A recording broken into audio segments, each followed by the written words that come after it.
What's going on, everybody, and welcome back to Comic Breakdown. If you guys are new to the channel, do me a favor and hit that sub button, hit that notification bell, make sure you're not missing any of the awesome content that we have coming out. Now, with this video, we are jumping into the death of Doctor Strange. This will be issue number 2. Now, if you haven't been keeping up with this line, go ahead, check out the link in my description as well at the top of this video. It will get you completely caught up on everything going on in this line. And if you can't tell by now, Doctor Strange has been murdered. But there's a huge significance to this, because not only is he Doctor Strange, but he is also Sorcerer Supreme, the one individual that is responsible in preserving the magical barrier that is surrounding Earth, warding off other dimensional threats. With the Sorcerer Supreme now being dead, those threats are making their rise. But Doctor Strange always has a trick up his sleeve. And with that being said, let's dive into this breakdown. Alright gang, so as we dive into issue number 2, we are currently picking up with other dimensions starting to breach Earth. From the purple dimension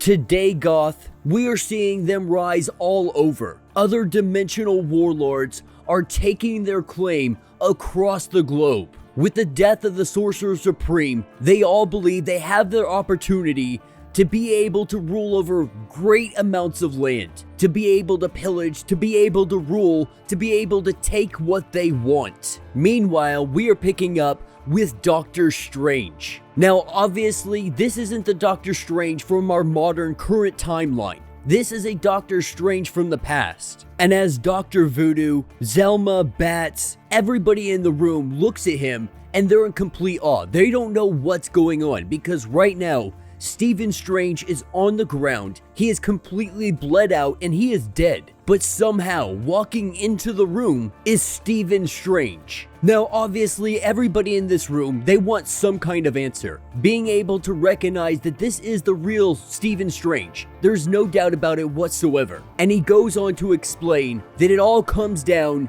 to 7 days. Now for everybody in this room, it's obviously many years ago when all of this happened. But what Doctor Strange did is he severed 1 week from his life, taking 1 week from his personal timeline, taking it out of his lifespan. He was able to isolate it, he was able to protect it. This was Doctor Strange's contingency plan, so that if he were ever to die, a part of himself, a temporal remnant, would be left over so he could get his house in order, be able to take care of whatever is necessary, and if he was murdered, bring that person to justice. Now in the midst of him explaining all of this information, this is where they get a call from Captain America, and Captain America lets us know that they have a multi-invasion of different dimensions happening ongoing all over the world right now. And this is Doctor Strange's wheelhouse. This is the job of the Sorcerer Supreme.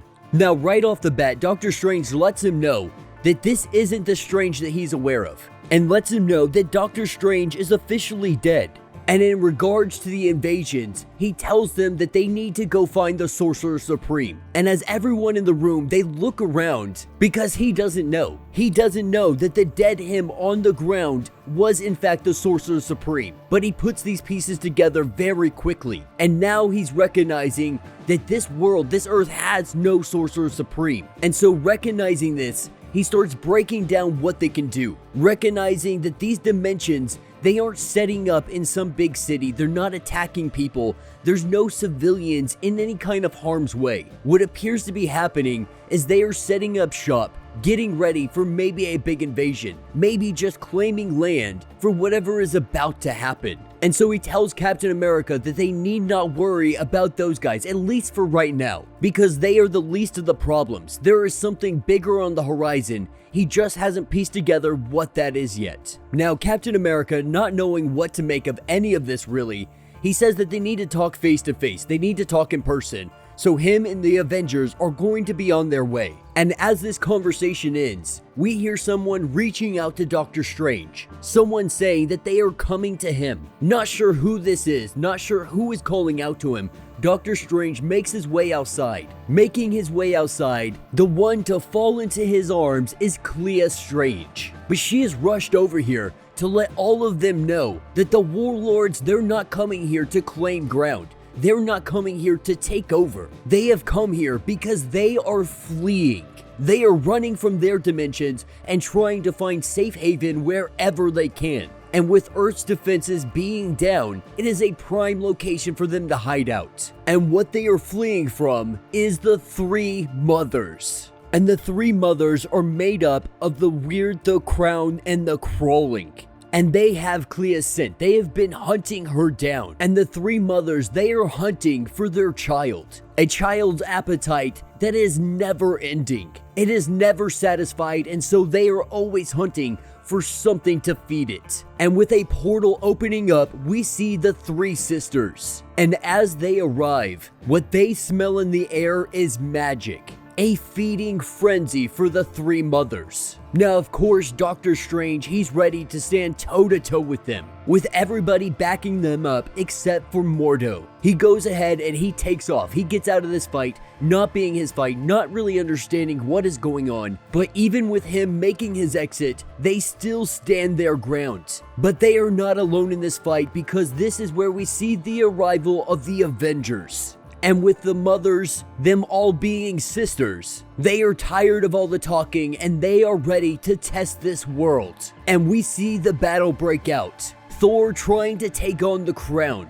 Now the Crown, she is a powerful warrior queen. The Weird is an alien mage priestess. And the Crawling is a monster composed of acid-mouthed worms. And we see the Avengers throw everything they have at these guys. But we were quickly seeing that the Avengers had absolutely no idea what they were jumping into. Because these Three Mothers, they are just wiping the floor with the Avengers. Now, with them just beating the crap out of them, the sisters, they realize that it is time for them to leave, recognizing the true potential of this planet. How easily they were able to take on this Earth's defenders. How easy it would be for them to come back and take everything over, thinking this to be a great place for their child, a great place for him to eat all of this magic up. And though the Crown wants to take Thor back with them to give to their child as a play toy, they decide to leave all of them behind, letting them know that they will return for all of them for good this time. And it will be only a matter of time before all of their magic is fed to their child. And as Doctor Strange looks around, we see the entirety of the Avengers scattered on the ground,